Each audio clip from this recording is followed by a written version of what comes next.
मालिक रे আমি বড় পাপী, আমি বড় গুনাহগার, আমি জাহান্নামের আসামি। আমার মতো পাপী নান্দাইলে কেউ নাই রে আল্লাহ। ও দয়ার আল্লাহ, তুমি আমার পাপের দিকে তাকায়ও না। আমি তো লজ্জিত হয়ে যাব। আমার এই গুনাহগার মহিলা তুমি ডাক দিও না রে আল্লাহ, আমি তো অপমানিত হয়ে যাব। ও দয়ার আল্লাহ, যদিও আমি গুনাহ করতে করতে এই হাত দুইটা নাপাক করে ফেলছি, যদিও আমি গুনাহ করতে করতে জবানটা নাপাক করে ফেলছি, যদিও আমি গুনাহ করতে করতে আমার এই চোখ দুইটা নাপাক করে ফেলছি, মালিক রে তোমার সাত্তার নামের চাদর দিয়া আমার গুনাহ তুমি ঢাইকা রাখছো। তুমি আমার মায়েরও জানাও নাই, তুমি আমার বাবারও জানাও নাই, তুমি আমার বন্ধুরেও জানাও নাই, তুমি আমার বিবিরও জানাও নাই। ও দয়ার আল্লাহ, আমি শুনছি তোমার 99 নামের ভিতরে তোমার আরেকটা নাম আছে, ওই নামটা হলো গফফার, ওই নামটা হলো গফফার।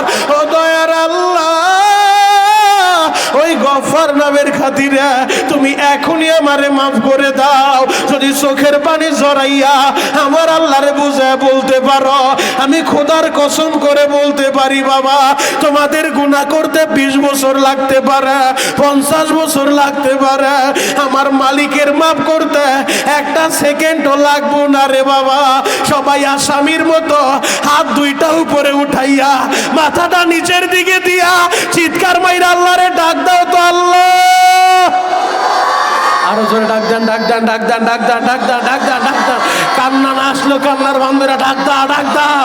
এ যুবক চিৎকার মাইরা ডাক দাও, গলা ফাটা ডাক দাও না বাবা আল্লাহ। গুনার কথা স্মরণ কইরা ডাক দাও বাবা আল্লাহ। কত গুনাহ করছি মাওলা জীবনে, মাফ করে দেন রহমান নামের খাতিরে। তুমি যদি মাফ নাই করবা বান্দারে, বলো তোমার বান্দা যাবে কার কাছে? সকলের দরজা হইতে মাওলা ফিরিয়া, ইয়া আল্লাহ, ইয়া আল্লাহ, সকলের দরজা হইতে মাওলা ফিরিয়া, তোমার দরজায় রইলাম আমরা পড়িয়া। মালিক তুমি টাকা দেখো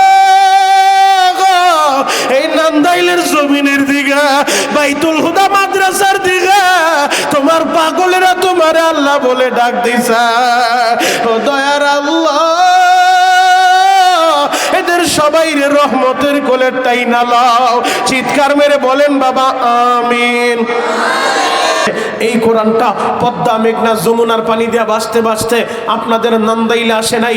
এই কোরআন এসেছে বদরের ময়দানটা পাড়ি দিয়ে, এই কোরআন এসেছে উহুদের ময়দানটা পাড়ি দিয়ে, এই কোরআন এসেছে হুনাইনের ময়দানটা পাড়ি দিয়ে, এই কোরআন এসেছে খন্দকের ময়দানটা পাড়ি দিয়ে, এই কোরআন এসেছে তাবুকের ময়দানটা পাড়ি দিয়ে। এই কোরআনের জন্য দু জাহানের বাদশা নবী করিম সাল্লাল্লাহু আলাইহি ওয়াসাল্লাম কোরআনের জন্য রক্ত ঝরিয়েছেন। আল্লাহ নবী কোরআনের জন্য দমদম মুবারক শহীদ করেছেন। এই কোরআনের জন্য নবীর সাহাবীরা রক্ত দিয়েছেন, জীবন দিয়েছেন। অনেক সাহাবীরা মায়ের কোলটা খালি করেছেন। এই কোরআনের জন্য অনেক সাহাবীরা স্ত্রীদেরকে বিধবা করেছেন। এই কোরআনের জন্য অনেক সাহাবীরা সন্তানগুলোকে এতিম করেছেন। এই কোরআন, এই ইসলাম টিকিয়ে রাখার জন্য যুগে যুগে উলামায়ে হক্কানি, উলামায়ে রব্বানি তালিমের জিন্দানখানায় বন্দী হয়েছেন, আয়নাগরে বন্দী হয়েছেন। এই কোরআনের জন্য অনেক আলেমকে ফাঁসির কাস্টে ঝুলিয়েছে। কথা বলেন ঠিক কিনা? তাহলে যেই কোরআন আমরা পেয়েছি নবীর রক্তের বিনিময়ে, সাহাবায়ে কেরামের রক্ত ত্যাগ আর জীবনের বিনিময়ে, ওলামায়ে কেরামের রক্ত ত্যাগ আর জীবনের বিনিময়ে, সেই কোরআনটা টিকিয়ে রাখার জন্য যদি আবার রক্ত দেওয়ার টাইম এসে যায়, সেই কোরআনটা টিকিয়ে রাখার জন্য যদি আবার মায়ের কোলটা খালি করার সময় এসে যায়, সেই কোরআন টিকিয়ে রাখার জন্য যদি আবার স্ত্রীকে বিধবা করার টাইম এসে যায়, ও নান্দাইলের যুবকেরা, তোমরা কারা কারা কোরআনের জন্য, ইসলামের জন্য, আল্লাহ নবীর ইজ্জতের হিফাজতের জন্য রক্ত দিতে পারবা, জীবন দিতে পারবা, শহীদ হইবা? হাতগুলো দেখায় দাও। আল্লাহ কবুল করুক, সকলে বলেন আমিন। আরো জোরে বলতে হবে আমিন। তাকবীর একটা আমি শিখে যাই, মাহফিলের মাঝখান থেকে মর্দে মুজাহিদের মতো, হযরত ওমরের মতো মাজা টান করে একজন তাকবীর মারবা, পুরা ময়দান কাঁপায় দিবা। কারণ মুসলমানের বোমা লাগে না, কামান লাগে না, আল্লাহ প্রদত্ত যেই পাওয়ার আল্লাহ দিয়া দিছে, অরব্বাকা ফাকাব্বির। মুসলমান যখন বলে আল্লাহু আকবার, প্রতিটা বেঈমানের দিলের ভিতরে ভূমিকম্প শুরু হয়। কথা বলেন ঠিক কিনা? আরো জোরে বলতে হবে ঠিক কিনা? বেঈমানগুলা বোমা কেউ ভয় পায় না, ওরা কামান কেউ ভয় পায় না, ওরা একটা জিনিস খুব সাংঘাতিক ভাবে ভয় পায়, মুসলমানের পোলা যখন রাস্তায় দাঁড়ায় মুষ্টিবদ্ধ করে আল্লাহু আকবারের আওয়াজ উঠায়। কথা বলেন ঠিক কিনা? এই আওয়াজ সহ্য করতে পারে না। আর এই আওয়াজ শুনলে, আল্লাহু আকবারের ধ্বনি শুনলে যদি কারো খারাপ লাগে, বুঝতে হবে আপনার ইমানের ভিতরে ভেজাল আছে। কথা বলেন ঠিক কিনা? এখনো সময় আছে, রুহের ডাক্তার দেখান। যুবক ভাই, পায়ে হাত রেখা বলে যাই, জন্ম যেহেতু হইছে, মরতে আমাদের হবেই, তবে এমন একটা মরণ আমরা মরতে চাই যে মরণ মরলে কোনো চিন্তা নাই। কথা বলেন ঠিক কিনা? যুবক ভাইরা রে,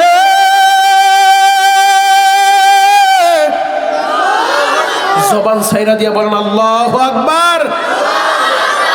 হযরত ওমর ইসলামের ইতিহাসে প্রথম তাকবীরের আওয়াজ উঠাইছে বাবা, কাবার চত্বরে দাঁড়াইয়া। হযরত ওমর যখন আল্লাহু আকবারের আওয়াজ উঠাইছে, আবু জাহেল লাফা ঘর থেকে নামছে, উতবা লাফা ঘর থেকে নামছে। আমার বাংলাদেশের শাহজালাল ইয়ামানি এই তাকবীরের আওয়াজ যখন উঠাইছে, জালিম গৌর গোবিন্দ পিছন দরজা দিয়া পালায় গেছে। কথা বলেন ঠিক কিনা? নান্দাইলের যুবক, তোমরাও যদি সেই তাকবীরের আওয়াজ উঠাইতে পারো, গুটি কয়েক নাস্তিক আর মুরতাদ, ওরা সংখ্যায় বেশি না, 92 ভাগ মুসলমানের দেশের ভিতরে হাতে গড়া কয়েকটা নাস্তিক আর মুরতাদ, তোমরা যদি মর্দে মুজাহিদের মতো আল্লাহু আকবার ধ্বনি দিয়া দাঁড়ায় যাইতে পারো, ওই বেঈমানগুলা পালানোর জায়গা খুঁজে পাবে না। কথা বলেন ঠিক কিনা? আল্লাহ পারে কি পারে না? জোরে বলতে হবে, পারে কি পারে না? নান্দাইলের বাইরা রে,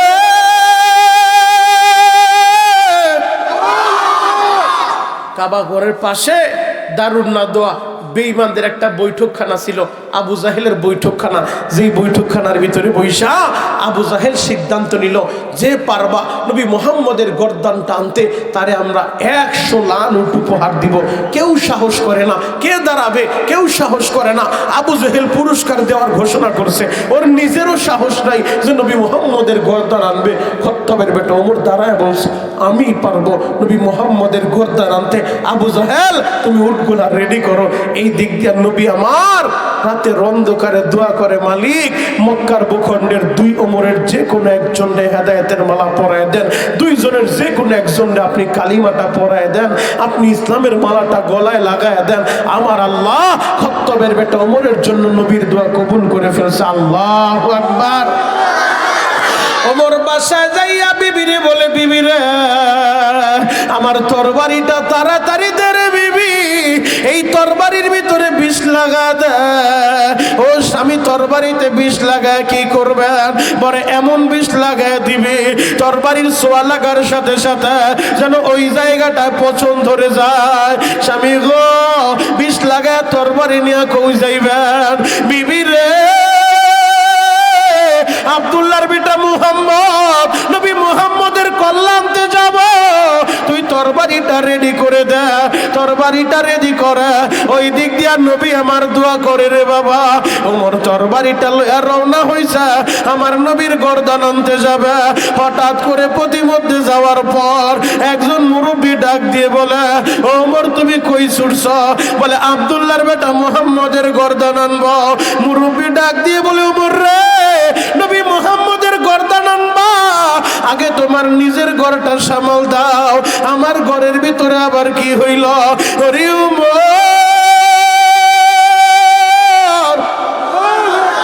তোমার বোন আর ভগ্নিপতি এরা দুজন কালিমা পইরা মুসলমান হইছে। এবার হযরত ওমর বোনের বাড়ির দিকে রওনা দিছে, বোনের ঘরের দরজার সামনে দাঁড়াইছে, দেখে ভিতর থেকে কোরআনের আওয়াজ শোনা যায়। ঘরের ভিতরে ডুইকা কোনো কথা নাই, ভগ্নিপতির মারা শুরু করছে। তোমাদের সাহস তো কমরা, তোমরা নবী মুহাম্মদের ধর্ম গ্রহণ করলা। এবার ভগ্নিপতিরে যখন মারে, বোনটা মেজাজ গরম হয়ে গেছে, ভাইয়া আমার স্বামীর গায়ে আর একটা আঘাত আপনি করবেন না, যদি স্বামীর গায়ে আর একটা আঘাত আপনি করেন তাহলে আমি কিন্তু আপনারে ছেড়ে দিব না। কারণ যেই বাবা খত্তবের রক্ত আপনার শরীরে, একই বাবা খত্তবের রক্ত আমার শরীরে। আল্লাহু আকবার। আপনি আমার স্বামীর গায়ে আর আঘাত করবেন না। বোন রে, তোর স্বামী তো নবী মুহাম্মদের ধর্ম গ্রহণ করছে, তোরাও নবী মুহাম্মদের ধর্ম গ্রহণ করছো, তোদের সাহস তো কম না। যেই কোরআন থেকে তেলাওয়াত করতেছিলি, কোরআনটা আমার হাতে দে। তখন তো কমপ্লিট 30 পারা কোরআন ছিল না। কোরআনের যে আয়াতগুলো নাজিল হইতো ওইটাই তারা লিপিবদ্ধ করে মুখস্থ করতো, তিলাওয়াত করতো। সূরাতুত তাহার কিছু আয়াত তারা তিলাওয়াত করতেছিল। ওমরের বোন বলে, ভাইয়া আপনি নাপাক, নাপাক শরীরে কোরআন ধরা যায় না, যায় না। বললে আমার কি করতে হবে? বলে আগে গোসল করেন, পবিত্র হন, পবিত্র শরীরে কোরআন ধরবেন। আল্লাহু আকবার। এবার হযরত ওমর গোসল করার জন্য রেডি হয়ে যায় গো বাবা। গোসল করিয়া পবিত্র কাপড় পরিয়া ওমর বলে, বোন রে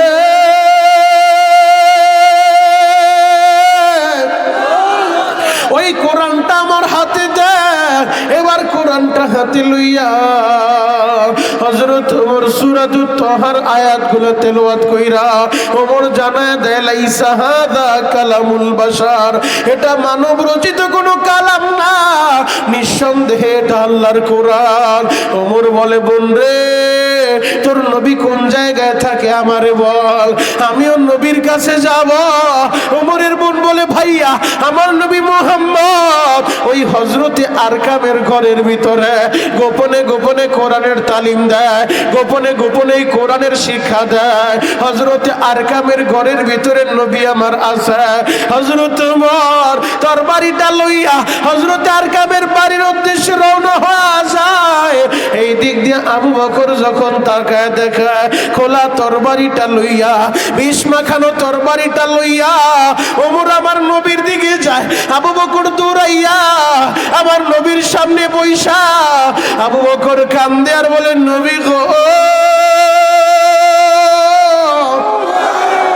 আমার বড় ভয় লাগে গো নবী, আমার বড় ডর লাগে গো নবী। ওই যে খত্তবের বেটা ওমর যেইভাবে আসতেছে গো নবী, না জানি আজকে কোন অঘটন ঘইটা যায়। আমার নবী বললেন, আবু বকর তুমি চিন্তা কইরো না, ঘরের দরজাটা ভালোভাবে খুইলা দাও, ওমরের আমার কাছে আসতে দাও। হযরত ওমর ঘরের ভিতরে ঢুইকা ওই বিষ মাখানো তরবারিটা নবীর সামনে রাইখা হাঁটু দুইটা মাটির সাথে লাগাইয়া নবীর সামনে মাথাটা নত কইরা ওমর জানা দেয়, নবী গো আমি এই তরবারি নিয়ে আসছিলাম আপনার গর্দান নেওয়ার জন্য, এই নেন তরবারিটা আপনার কাছে জমা দিলাম, আমি ওমরের গর্দানটাও দিয়া দিলাম গো নবী, আপনি দেরি করবেন না, দেরি করবেন না। আমি ওমরের এই মুহূর্তে কালিমা পড়াইয়া আমারও মুসলমান বানায় দেন, আমারও মুসলমান বানায় দেন। নান্দাইলের বাইরা রে হযরত ওমর আমার নবীর হাতে হাত দিয়া কালিমা পইরা মুসলমান হয়ে যায়। মুসলমানের সংখ্যা এখন 39, ওমর 39 নাম্বার মুসলমান। ওমর এবার মুসলমান হইয়া ওমর কালিমাটা পইরা ওমর নবীরে জানায় দেন, নবী গো আপনি তো সত্য নবী, হ্যাঁ আমি সত্য নবী, আপনার ধর্ম সত্য, আপনার কোরআন সত্য। ইয়া রাসূলুল্লাহ, ইয়া হাবিবাল্লাহ, তাহলে আর দাওয়াতটা আপনি গোপনে দিবেন না, আজ থেকে দাওয়াত দিবেন ওপেনে। আল্লাহু আকবার। আপনি সত্য নবী, আপনার ধর্ম সত্য, আপনার কোরআন সত্য, তাহলে দাওয়াত গোপনে কেন? দাওয়াত হবে ওপেনে। আমার নবী বলে, ওমর রে, মক্কার পরিস্থিতি তো ভালো না, ওমর আমি কেমনে ওপেনে দাওয়াত দিব? ওমর বলে, নবী যে আপনি চিন্তিত হবেন না, আপনি বের হন, ঘর থেকে বের হন, আপনি সামনে দাঁড়ান, আপনার পিছনে সারিবদ্ধভাবে আপনার সাহাবীরা দাঁড়াইব। ওমর কই যাইব? বলে কাবার চত্বরে যাবেন। আমি ওমর ভাইগে যাবো না নবী, আমি সার্বিক তত্ত্বাবধানে আছি, আপনি সামনে দাঁড়ান। নবীর পিছনে বাকি সাহাবীদেরকে নিয়ে কাবার চত্বরে যা প্রথম যেই তাকবীরের আওয়াজ উঠাইছে, আরাব্বাকা ফাকাব্বির, তিনি হযরত ওমর, খাত্তাবের বেটা ওমর তাকবীরের আওয়াজ উঠাইছে। ওই তাকবীরের সামনে আবু জাহেল টিকতে পারে নাই, উতবা টিকতে পারে নাই, সাইবা টিকতে পারে নাই। সেটা তো সাহাবীদের কথা বললাম। আমার সোনার বাংলাদেশও শাহজালাল মুজাররাদ ইয়ামানি, ইয়ামানের বীর খানকা সাইরা তরবারি নিয়ে আসে নাই, বোমা নিয়ে আসে নাই, বুল্লুজার নিয়ে আসে নাই, জায়নামাজ আর তসবিহ হাতে লইয়া সিলেটের জমিনে আইসা 360 জন মুরিদদেরকে নিয়ে দাঁড়ায় গেছে। জালিম গৌর গোবিন্দের বিল্ডিং এর সামনে দাঁড়া ককলেট মারে নাই, বোমা ফুটায় নাই, বুল্লুজার দিয়ে আঘাত করে নাই, আল্লাহু আকবার আওয়াজ উঠাইছে। এই আওয়াজ শুই না গৌর গোবিন্দের বিল্ডিং এর ইটাগুলা বালু থেকে আলাদা হইয়া খসে খসে পড়ে গেছে। কথা বলেন ঠিক কিনা? আজকেও যদি নান্দাইলের যুবকেরা তোমরা সেই শাহজালাল মুজাররাদ ইয়ামানির মতো, মোহাম্মদ বিন কাসেমের মতো, তারেক বিন জিয়াদের মতো, হাজী শরীয়তুল্লাহর মতো, মুজাহিদ আজম আল্লামা শামসুল হক ফরিদপুরীর মতো, মুফতি আমিনীর মতো তোমরাও যদি ময়দানে দাঁড়ায় যাইতে পারো, আল্লাহু আকবার ধ্বনি নিয়া, আজকে যেই নাস্তিকগুলা আমার কোরআনের বিরুদ্ধে কথা বলে, আমার নবীর বিরুদ্ধে কথা বলে, আমার ইসলামের বিরুদ্ধে কথা বলে, তোমরা যদি আল্লাহু আকবার ধ্বনি দিয়া ময়দানে দাঁড়ায় যাইতে পারো, ওরাও পালানোর রাস্তা খুঁজে পাবে না। কথা বলেন ঠিক কিনা? আল্লাহ আমাদের সবাইকে কবুল করুক। চিৎকার মেরে বলেন আমিন। আরো জোরে বলেন আমিন। খারাপ লাগতেছে? শেষ করে দিব? চলবে? আল্লাহু আকবার বলেন তো। আরো জোরে বলেন বাবা, আল্লাহু আকবার। যুবক, আমি লম্বা খুতবা পড়ি নাই, একটা মাত্র আয়াতে কারিমা আপনাদের সামনে আমি তেলাওয়াত করছি। পবিত্র কোরআনের 3 নম্বর পারা থেকে 13 নম্বর পৃষ্ঠা, সূরাতুল আলী ইমরানের 31 নম্বর আয়াত। শুনেন আমার আল্লাহ এই আয়াতের মধ্যে কি বলে। যুবক, এই কোরআনটা এমন একটা সিচুয়েশনে, এমন একটা প্রেক্ষাপটে এ ধরার বুকে আল্লাহ নাজিল করলেন, যেই যুগটাকে আইয়ামে জাহিলিয়া বলতো, বর্বরতার যুগ, মূর্খতার যুগ, অন্ধকারের যুগে কোরআন নাজিল করলেন ধরার বুকে। এ কোরআন যখন ধরার বুকে আসলো, ওই জাহিলি যুগের, বর্বরতার যুগের, অসভ্যতার যুগের, মূর্খতার যুগের যেই মানুষগুলা নবীর দরবারে এসে নবীর হাতে হাত দিল, কালিমা পড়লো, ইসলামের মালা গলায় লাগাইলো, নবীর সাহাবী হওয়ার সৌভাগ্য অর্জন করলো, নবীর ওই সাহাবীদের সম্পর্কে আরশের মালিক আল্লাহ কি বলে শুনো শুনো ও নান্দাইলবাসী, আমি আপনাদের পায়ে হাত রেখে বলে যাই, কোনো পেপার পত্রিকার গল্প বলতেছি না, 71 টেলিভিশন আর সময় টেলিভিশনের নিউজ বলতেছি না, আসমানি 104 খানা কিতাবের সর্বশ্রেষ্ঠ যেই কিতাব মহাগ্রন্থ আল কোরআন, এই কোরআন থেকে আপনাদেরকে শোনা যাই, এই কোরআনে আমার আল্লাহ 30টা পারা দিয়েছেন, এই কোরআনে আমার আল্লাহ 114টা সূরা দিয়েছেন, এই কোরআনের 28 নম্বর পারা 4 নম্বর পৃষ্ঠা সূরাতুল মুজাদালার 22 নম্বর আয়াতের মধ্যে আল্লাহ নবীর সাহাবীদের সম্পর্কে বলেন, রাদিয়াল্লাহু আনহুম ওয়া রাদু আন, আল্লাহ বলে আমি এদের উপরে রাজি আর খুশি, এরাও আমি আল্লাহর উপরে রাজি আর খুশি। আল্লাহ বলে উলাইকা হিজবুল্লাহ, এরা হলো আল্লাহর দল, আল্লাহর দল, আল্লাহর দল যারা বিজয়ী হবে তারা। ভিন্ন আয়াতে আল্লাহ জানায় দেয়, আমিনু কামা আমানান নাস, ও আমার ঈমানদারেরা, ও আমার বিশ্বাসীরা, তোমরাও ঈমান আনো।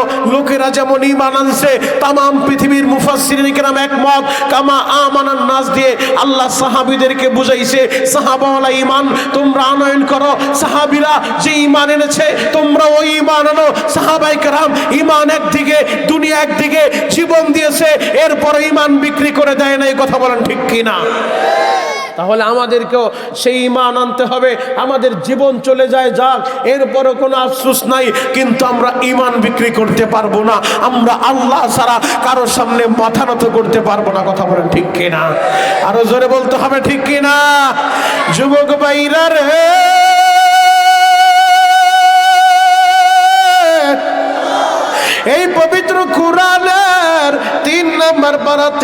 নম্বর পৃষ্ঠা সূরাতুল আল ইমরানের 31 নম্বর আয়াতটা আমি আপনাদের সামনে তেলাওয়াত করছি বাবা শুনেন আমার আল্লাহ এই আয়াতের মধ্যে কি বলে কুল ইন কুনতুম তুহিব্বুনাল্লাহ আল্লাহ বলেন নবী গো আপনি দুনিয়ার মানুষের বলে দেন আপনি দুনিয়ার মানুষের জানা দেন যারা আমি আল্লাহরে ভালোবাসতে চাই আমার নান্দাইলের ভাইরা কেন তুমি আল্লাহরে ভালোবাসবা না আমার আল্লাহ বড় ভালোবাসা তোমারে বানাইছে আমার আল্লাহ বড় আদর কইরা তোমারে বানাইছে যুবক রে তুমি সাদা হওয়ার কালা হও আমার আল্লাহ বানাইছে আমার আল্লাহ কুদরতি হাতটা লাগা তোমারে বানাইছে ইন্নামা আমরুহু ইযা আরাদা শাইআন আইয়াকুলা লাহু কুন ফায়াকুন আমার আল্লাহ যা কিছু বানাইতে চায় আল্লাহ শুধু বলে কুন হও তো সাথে সাথে ফায়াকুন সাথে সাথে হয়ে যায় রে বাবা আমার আল্লাহ যা কিছু বানাইতে চায় কুন ফায়াকুনের মাধ্যমে বানায় নাই ও যুবক ভাইরা রে এই দুর্বল মানুষটা বানাইতে যাইয়া এই 3.5 হাত বডির মানুষটা বানাইতে যাইয়া আমার আল্লাহ কুন ফায়াকুনের মাধ্যমে বানায় নাই আল্লাহ কুদরতি হাতটা লাগায় দিছে আল্লাহ কুদরতি হাতটা লাগাইয়া তোমারে বানাইছে রে বাবা ও কলিজার টুকরা যুবক রে তোমার চেহারাটা যেমন হোক আমার আল্লাহ বানাইছে আমার আল্লাহ নিজের হাতে বানাইছে নিজের হাতটা লাগাইয়া এই মানুষগুলারে বানাইয়া আবার আল্লাহ 4টা কসম কইরা এরপরে জানায় দেয় আমি এদেরকে সুন্দর আকৃতি দিয়া বানাইছি সুন্দর অবয়বে বানাইছি নান্দাইলের বাইরা রে পবিত্র কোরআনে 30 নম্বর পারা তেলাওয়াত করে দেখো বাইতুল হুদা মাদ্রাসার ছাত্রদের কাছে ওদের কাছেও জিজ্ঞেস করবা ওরাও শোনা দিব রে বাবা আমার আল্লাহ 4টা কসম করলো 1 নাম্বার কসম তিন আল্লাহ বলে 3-এর কসম 2 নাম্বার কসম জাইতুন আল্লাহ বলে জাইতুনের কসম 3 নাম্বার কসম অতুরি সিনিন সিনাই পর্বত তুর পাহাড়ের কসম যেই তুর পাহাড়ে দাঁড়াইয়া মুসা নবী আল্লাহর সাথে কথা কয় মুসা নবী আল্লাহর সাথে কথা বলতো যার কারণে তার আল্লাহ উপাধি দিল কালিমুল্লাহ মুসা কালিমুল্লাহ আল্লাহর সাথে কথা বলে রে বাবা ও নন্দাইলের ভাইরা মুসা নবী আল্লাহর সাথে কথা বলতে চাইলে কম্বলের নিচে শুয়ে কথা বলা যায় না ঘরের ভিতরে বৈশা কথা বলা যায় না ওই ঘরবাড়ি ছাড়িয়া তুর পাহাড়ে যাইতে হয় মুসা যদি আল্লাহর সাথে কথা বলতে চায় কিছু শর্ত আছে বাবা এই শর্তের ভিত্তিতে আমার আল্লাহর সাথে কথা বলতে হয় 1 নাম্বার শর্ত ও মুসা পবিত্র হও 2 নাম্বার শর্ত ঘরবাড়ি ছাড়িয়া তুর পাহাড়ে আসো ও তুরি সিনিন ওই সিনাই পর্বতে আসো 3 নাম্বার কসম আল্লাহ যখন সময় দিব ওই সময় সে কথা বলতে পারবো 3 নাম্বার ওয়াদা রে বাবা 3 নাম্বার শর্ত রে বাবা মুসা নবী যদি তুর পাহাড়ে উঠতে চায় আল্লাহ বলে ফাখলান আলাইক ও মুসা পায়ের জুতাটাও খুলো জুতা পইরা উঠবা হবে না রে মুসা পায়ের জুতাটাও খুইলা লও এই 4 শর্তের ভিত্তিতে মুসা নবী সিনাই পর্বতে দাঁড়াইয়া তুর পাহাড়ে দাঁড়াইয়া আমার আল্লাহর সাথে কথা কয় নান্দাইলের বাইরা রে উম্মতে মুহাম্মাদির কত দাবি হয়তো কোনোদিন চিন্তা ভাবনা করেও দেখো নাই রে বাবা এই উম্মত যদি কথা বলতে চায় আল্লাহর সাথে আমাদেরকে তুর পাহাড়ে যাইতে হয় না পায়ের জুতাও খুলতে হয় না পবিত্র হওয়া লাগে না ওই কম্বলের নিচে শুইয়া তুমি যদি রাত 3টার সময় আমার আল্লাহরে আল্লাহ বইলা ডাক দাও গো আল্লাহ বলে বান্দা আমি আল্লাহরে ডাকটা দিতে দেরি আমি জবাব দিতে দেরি করব না উদউনি আস্তাজিব লাকুম। এ বান্দা আমারে শুধু ডাক দিবি, আমি ডাকের জবাবটা দিয়া দিব। তুমি যদি এই শীতের ভিতরে বইসা আল্লাহ রে আল্লাহ বইলা ডাক দাও রে বাবা, আমার আল্লাহ এখনই তোমার ডাকের জবাব দিব। বেলা 3টায় ডাক দিল জবাব দেয়, সকাল 6টায় ডাক দিল জবাব দেয়, রাত 12টায় ডাক দিল জবাব দেয়। ও নান্দাইলের বাইরা রে, এই উম্মতের কত দাম, এরপরে উম্মত নবী চিনলা না, উম্মত আল্লাহর জন্য পাগল হইলা না। ও নান্দাইলের বাবাজিরা, সবাই জবানটা খুলিয়া কণ্ঠের সর্বোচ্চ আওয়াজ দিয়া আমার আল্লাহরে একটা ডাক দেন না, আল্লাহ। জোরে ডাক দাও, জোরে ডাক দাও, জোরে ডাক দাও, জোরে ডাক দাও, জোরে ডাক দাও। জবান সাইরা দিয়া ডাক দাও, ডাক দাও, ডাক দাও, চিৎকার মাইরা ডাক দাও, ডাক দাও, ডাক দাও। নেতার নাম নিতে বলি না, আল্লাহরে ডাক দাও। আল্লাহ তুমি তাকায় দেখো,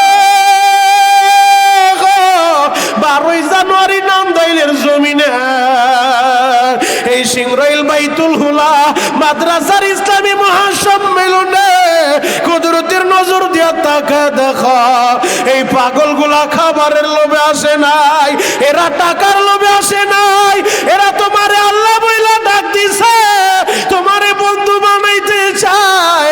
মালিক রে, একজন খালি ফিরাও না, আল্লাহ এদের বাড়ি ঘর তুমি চিনো, এদের মা বাবারে মাফ করো, এদেরকেও মাফ কইরা দাও। চিৎকার মেরে বলেন বাবা আমিন। আল্লাহ 3 নাম্বার কসম করলেন অতুরি সিনিন, ওই সিনাই পর্বত তুর পাহাড়ের কসম। 4 নাম্বার কসমটা আমার আল্লাহ করলেন ওয়াহাদাল বালাদিল আমিন, নিরাপদ নগরী মক্কা নগরীর কসম, যেই মক্কা নগরীতে আমার আল্লাহ পৃথিবীর সবচেয়ে দামি জিনিসগুলা রাইখা দিল। এই পৃথিবীর প্রথম ঘর রাখলেন আমার আল্লাহ মক্কায়। ইন্না ওয়ালা বাইতি উযিয়া লিন-নাস লাল্লাযী বিবাক্কাতা মুবারাকা ওয়া হুদাল লিল আলামিন। আমার আল্লাহ পৃথিবীর প্রথম ঘর রাখলেন আমার আল্লাহ মক্কায়। ইন্না সাফা ওয়াল মারওয়াতা মিন শাইরিল্লাহ, সাফা এবং মারওয়া। ও হাজী হজে যাইবা, সাফা মারওয়া সই করবা, নয়তো হজ কবুল হবে না। ওই সাফা এবং মারওয়া রাখলেন আমার আল্লাহ মক্কায়। হাজরে আসওয়াদ পাথর, যেই পাথরের ঠোঁটটা লাগাইয়া হাজী যখন চুমু খায়, হাজীর জীবনের গুনাহগুলা জইরা যায়, রাখলেন আমার আল্লাহ মক্কায়।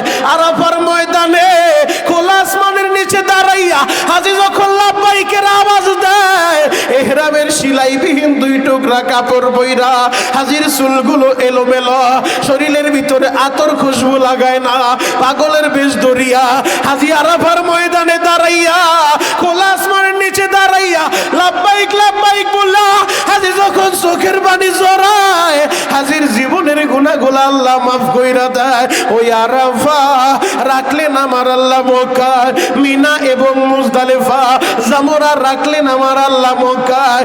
সবচেয়ে দামি দামি জিনিসগুলা আল্লাহ মক্কায় রাইখা দিল। ওই মক্কা নগরীর কসম করলো ওয়াহাদাল বালাদিল আমিন, নিরাপদ নগরী মক্কা নগরীর কসম। এই 4টা কসম কইরা আমার আল্লাহ জানা দেয় লাকাদ খলাকনাল ইনসানা ফি আহসানি তাকওয়িম, আমি এই মানুষগুলারে সুন্দরভাবে বানাইছি, সুন্দর আকৃতি দিয়া বানাইছি। নান্দাইলের বাইরা রে, তুমি কালো হওয়ার দলা হও, আমার আল্লাহ বানাইছে, নিজের কুদরতি হাতটা দিয়া বানাইছে।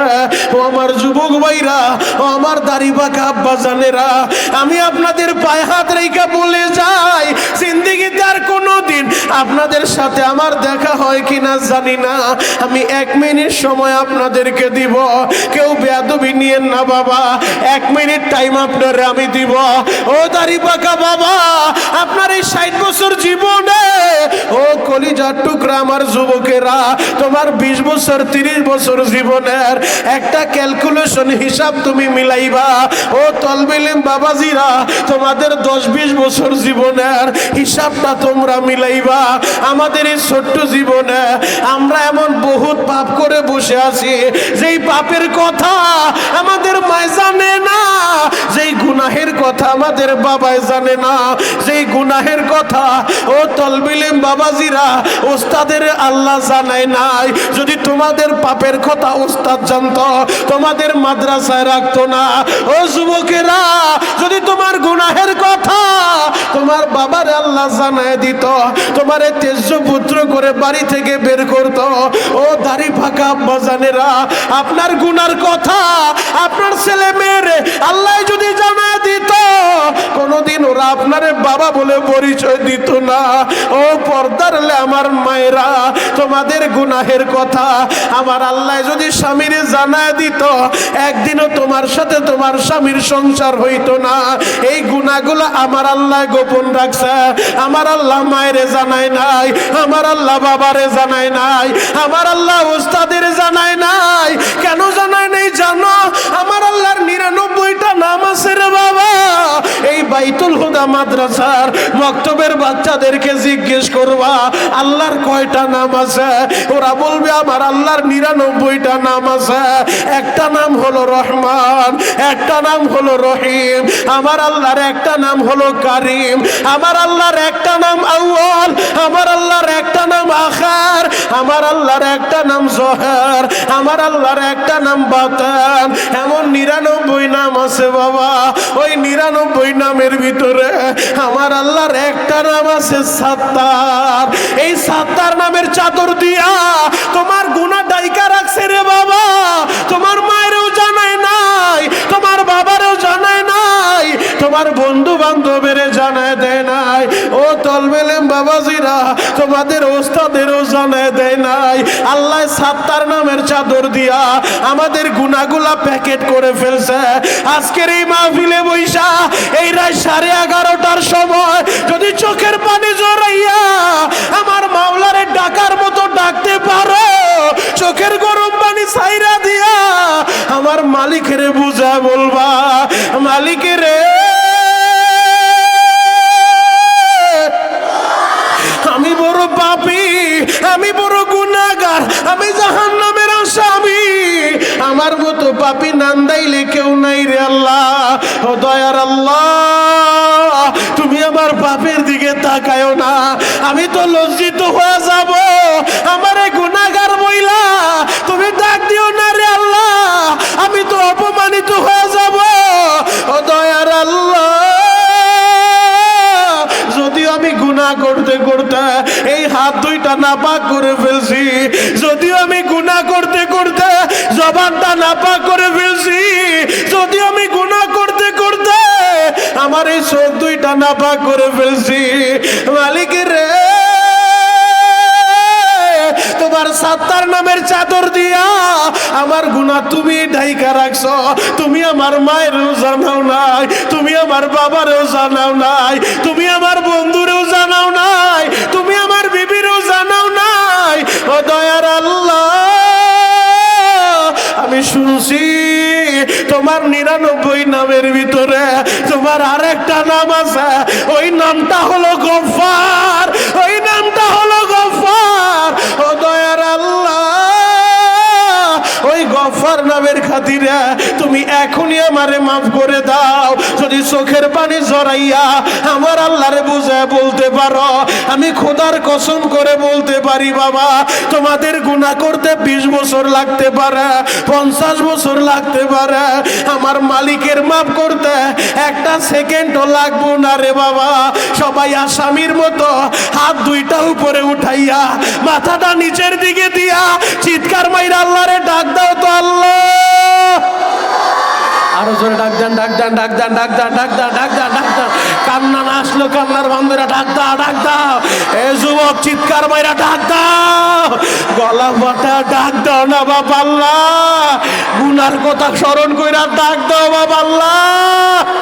কত গুনাহ করছি মাওলা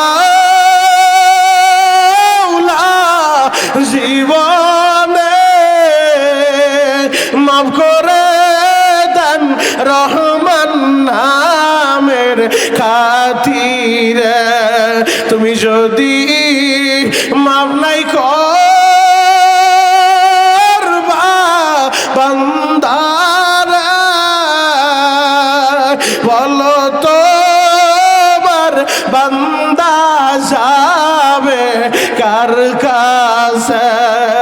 সকলের দরজা হইতে মাওলা ফিরিয়া ইয়া আল্লাহ ইয়া আল্লাহ সকলের দরজা হইতে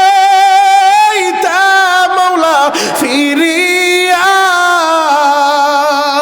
তোমার দরজায় রইলাম আমরা পড়িয়া। মালিক তুমি তাকা দেখো এই নান্দাইলের জমিনের দিকে, বাইতুল হুদা মাদ্রাসার দিকে তোমার পাগলেরা তোমার আল্লাহ বলে ডাক দিছা। ও দয়ার আল্লাহ, এদের সবাই রহমতের কোলের টাইনা লাও। চিৎকার মেরে বলেন বাবা আমিন। আরো জোরে বলেন আমিন। খারাপ লাগতেছে? শেষ করে দিব? শেষ করে দিলে মনে হয় ভালো হয়। চলবে? চলবে? চলবে? আল্লাহু আকবার বলেন তো। আমি 10 মিনিট টাইম দিছিলাম, আলহামদুলিল্লাহ ময়দান এখন পরিপূর্ণ, আলোচনা এখন করা যায়। আল্লাহু আকবার বলেন তো। একটা মাত্র আয়াতে কারিমা তেলাওয়াত করেছি, শুনো আমার আল্লাহ কি বলে। কুল ইন কুনতুম তুহিব্বুনাল্লাহ, নবী দুনিয়ার মানুষের বলে দেন যারা আমি আল্লাহরে ভালোবাসতে চাই। কেন তুমি আল্লাহরে ভালোবাসবা না? যে আল্লাহ আমাদেরকে বড় ভালোবাসে, বড় আদর কইরা বানাইছে। কথা বলেন ঠিক কিনা? তাহলে আল্লাহরে ভালোবাসার দরকার আছে না নাই? জোরে বলতে হবে, আছে না নাই? আল্লাহ বলে নবীজি যারা আমারে ভালোবাসতে চায় ফাত্তাবিউনি ইউহিব্বুকুমুল্লাহ, আগে যেন আপনারে ভালোবাসে। চলবো? চলবো? বন্ধ করে দিব? দোয়া করে দিব? দোয়া করে দে আল্লাহুম্মা আমিন। আরে হ, আরে হ, আরে হ। চলবে? চলবে? আল্লাহু আকবার বলেন তো। আল্লাহু আকবরের আওয়াজ শুনলে যদি খারাপ লাগে বুঝতে হবে কলিজার ভিতরে, ইমানের ভিতরে ভেজাল আছে। কথা বলেন ঠিক কিনা? আমি শুরুতেই বলছি আল্লাহু আকবরের আওয়াজ শুনলে যদি খারাপ লাগে বুঝতে হবে ইমানে ভেজাল আছে। এখনো সময় আছে, উলামায়ে কেরামের কাছে যান, রুহের ডাক্তার দেখান। কথা বলেন ঠিক কিনা? তাহলে আমরা আল্লাহরে ভালোবাসতে চাই কি চাই না? আরো জোরে বলতে হবে, চাই কি চাই না? আল্লাহরে যদি ভালোবাসতে চান ফাত্তাবিউনি ইউহিব্বুকুমুল্লাহ, আগে নবীর ইত্তেবা করেন, নবীর অনুসরণ করেন। বুখারী খুলেন, নবীজি বলে মান আহাব্বা সুন্নতি ফাকাদ আহাব্বানি ওয়া মান আহাব্বানি কানা মাই ফিল জান্নাহ। নবী জানায় দেয় যে আমার সুন্নতকে ভালোবাসলো সে তো আমি নবীকেই ভালোবাসলো। জোরে বলেন সুবহানাল্লাহ। নবীর সুন্নত ভালোবাসবে যে সে নবীরে ভালোবাসলো, আর যে নবীরে ভালোবাসবে সে আল্লাহর বন্ধু হবে। আল্লাহর বন্ধু হবে যে তার ভয় নাই, তার চিন্তার কারণ নাই। আল্লাহ বলে ওয়াগফির লাকুম যুনুবাকুম, আমি আল্লাহ তার জিন্দেগীর সব গুনাহ মাফ করে দেব। চিৎকার মেরে বলেন আমিন। আরো জোরে বলেন আমিন। তাহলে আল্লাহরে ভালোবাসতে চাইলে আগে নবীরে ভালোবাসতে হবে। নবীরে ভালোবাসতে চাইলে নবীর সুন্নতের মালা গলায় লাগাইতে হবে, নবীর সুন্নতকে ভালোবাসতে হবে। যুবক, আমাদের নবী তো এমন এক নবী, সর্ব সেক্টরে আমাদের নবীর সুন্নাহ এবং আদর্শ আছে। কথা বলেন ঠিক কিনা? আমাদের নবীর জন্ম থেকে মৃত্যু পর্যন্ত, দোলনা থেকে কবর পর্যন্ত সর্ব সেক্টরে আমাদের নবী সুন্নাহ এবং আদর্শ রেখে গিয়েছেন। সেই সুন্নাহ অনুযায়ী আমরা চলবো। আপনি কিভাবে খাবার খাবেন, আমার নবীর আদর্শ আছে। আপনি কিভাবে ব্যবসা করবেন, আমার নবীর আদর্শ আছে। আপনি কিভাবে সমাজ পরিচালনা করবেন, আমার নবীর আদর্শ আছে।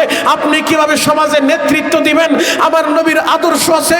আপনি কিভাবে ব্যবসা প্রতিষ্ঠান চালাবেন, আমার নবীর আদর্শ আছে। এই পৃথিবীতে যেই যুবকগুলা চায় সে সর্বশ্রেষ্ঠ যুবক হবে, সে যেন যুবক মুহাম্মদুর রাসূলুল্লাহ সাল্লাল্লাহু আলাইহি ওয়াসাল্লামের লাইফস্টাইল ফলো করে। এই পৃথিবীতে কোন জামাতা যদি চায় শ্রেষ্ঠ জামাতা হবে, সে যেন হযরত আবু বকরের জামাতা নবী মুহাম্মদুর রাসূলুল্লাহ সাল্লাল্লাহু আলাইহি ওয়াসাল্লামের জীবনী ফলো করে। আল্লাহু আকবার। এই পৃথিবীতে যদি কেউ চায় সে আদর্শবান বাবা হবে, সে যেন ফাতিমার বাবা নবী মুহাম্মদুর রাসূলুল্লাহ সাল্লাল্লাহু আলাইহি ওয়াসাল্লামের জীবনী ফলো করে।